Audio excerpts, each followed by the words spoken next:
האופניים האלה נחשבים למרצדס של האופניים חשמליים. עם מנוע עוצמתי, בקר של KT ושיכוך מלא, גם קדמי וגם אחורי, מה שמאפשר לנו בעצם נסיעה נעימה וחלקה, גם בכבישים משובשים. בסרטון של היום אנחנו נבחן את ה-6 מקס פרימיום מבית קורטז. נבדוק אותם גם בשטח וגם בכביש. כמו כן נבדוק את הברקסים, את בולמי הזעזועים, וכמובן כמה זמן מביאה לנו הסוללה, כמה קילומטרים באמת. ובסוף הסרטון נראה אם האופניים האלה שווים תג מחיר של 8,000 שקל. ואתם תדעו להחליט האם האופניים האלה מתאימים בשבילכם או לא. בואו נעבור על המפרט בקצרה. אז בראש ובראשונה, כמו תמיד, אני אוהב להתחיל עם הידיות. הידיות כאן הן דמוי אור, מאוד נוחות לאחיזה של היד. הידית גז כאן היא עם האגודל, מאוד נוח מבחינתי. ההילוכים הם של שימאנו, ברקסים הידראוליים של טקטרו, מסך צבעוני ענק, גדול, באמצע האופניים, באמצע הכידון של האופניים. כידון גדול, מעוקל כמו של ארלי. יש לנו כאן את הפנס, את הצפצפה. האופניים שוקלים באזור ה-35 קילו. המושב ספה כאן הוא ענק, גדול, מאוד נוח לרכיבה. האופניים כמובן מתקפלים.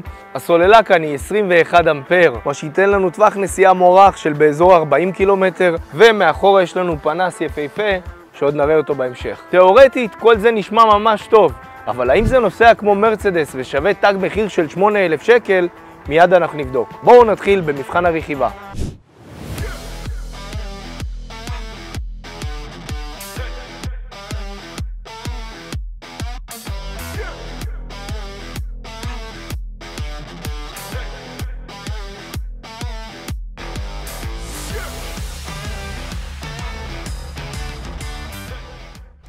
אז ככה חברים, לאחר רכיבה ממושכת על האופניים, תוך כדי שעברנו עליות, ירידות, מדרכות, just name it. האופניים האלה בנויים בעצם למעמסה, לעומס. אתם יכולים לעלות איתם כל עלייה אפשרית. אז גולת הכותרת פה כמובן זה המנוע של בפאנג, והבקר החזק הזה של KT מורגש בעליות. עשינו פה עליות של קרוב ל-40 מעלות, אכלתי אותם בלי מלח. חשוב לציין שהאופניים האלה הם לא אופני שטח, אבל בזכות המנוע, הבקר והצמיג שהוא סמי כביש, סמי שטח, קראנו את השטח. באמת נהניתי מכל החוויה הזאת. טוב, אז אנחנו הולכים לרכב עוד קצת על האופניים בשביל לסחוט את הסוללה במקסימום. תוך כדי אני אתן לכם את חוות דעתי על האופניים. חברים, יש 3 סוגי קטגוריות בענף האופניים. יש את הבייסיק, מדיום ופרימיום. פה מדובר במוצר פרימיום מבית קורטז, שנותן לנו חוויית רכיבה פשוט פנטסטית. בזכות הבולם האוויר, הם לא חסכו פה. זה לא בולם קפיץ, לא בולם אוויר זול, זה בולם אוויר A5, שזה המקסימום שאפשר לקבל בענף האופניים. גם בפרונט לנו בולם קדמי כפול מבית מוזו, שניתן לכוונון, פרט מאוד חשוב.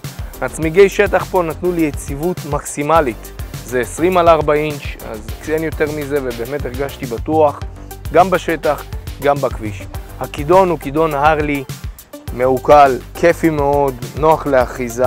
הברקסים של טקטרו באו לידי ביטוי במהירויות הגבוהות שאתה צריך לעצור בלימה פתאומית.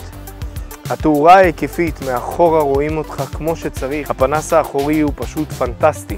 הוא גדול, הוא רחב, רואים אותך מכל מקום.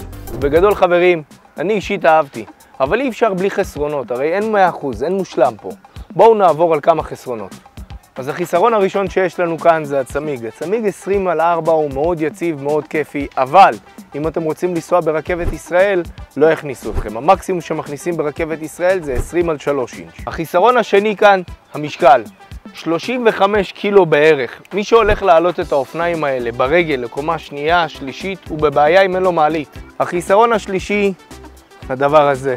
נמאס לי. תתחילו לשים פנסים גדולים. אנחנו צריכים אלומת אור גדולה, בסדר? במיוחד בלילה. החיסרון האחרון, כמו תמיד, נמאס לנו, אנחנו צריכים צפצפה חזקה. אנחנו לא נוסעים במדרכות, אנחנו נוסעים בכביש. צריכים פה צפצפות חזקות רציניות. איזה ציון האופניים האלה מקבלים במדד של התיקון הכללי? אז כמו תמיד יש לנו 3 פרמטרים: עיצוב, נוחות, value for money, תמורה לכסף. טוב, אז מבחינת עיצוב חברים, קורטז עשו כאן עבודה נפלאה. עם השנים הם הבינו איך לעשות אופניים שנראות כמו מרצדס. השילוב הזה של השחור כסף עובד נהדר. אני מאוד אהבתי אותם, בגלל זה החבר'ה בקורטז מקבלים 9.5 במדד העיצוב. מבחינת הנוחות, הבולם הכפול פה עשה עבודה פנטסטית, הם לא חסכו פה. מבחינת הבולם האחורי, הבולם A5, אהבתי אותו, אין משהו יותר גבוה מזה כרגע לצערי בענף האופניים. הישיבה על האופניים, אתה מרגיש כמו מלך שנוסע באמת על מרצדס. הכידון המעוגל הזה של ארלי שאתם רואים, כיפי, ממש כיף לנסוע על האופניים האלה, במיוחד לאנשים גבוהים, כבדי משקל, אתם תאהבו. אז בציון הנוחות אנחנו נקבל ציון של 9. במבחן האחרון, value for money, תמורה לכסף, האופניים האלה לא חסכו עליהם. דיברנו על כל פרט ופרט אפשרי כאן. מרצדס עולה כמו מרצדס, לא עולה כמו מזדה או טויוטה. האופניים האלה מקבלות ציון 9 מתוך 10. מי שירצה לקבל מוצר ברמה גבוהה ורוצה לנסוע על מרצדס, שווה. הציון הסופי של ה-6 מקס פרימיום בתיקון הכללי הוא 9.16. אבל מי שזה יותר מדי בשבילו ומחפש גרסה קצת יותר זולה, אז יש את ה-6 מקס הרגיל. נמכר ב-6,700 שזה 1,300 שקל פחות מאלו. ובאופן כללי אם אתם מחפשים את המרצדס של הקורקינטים, תלחצו כאן.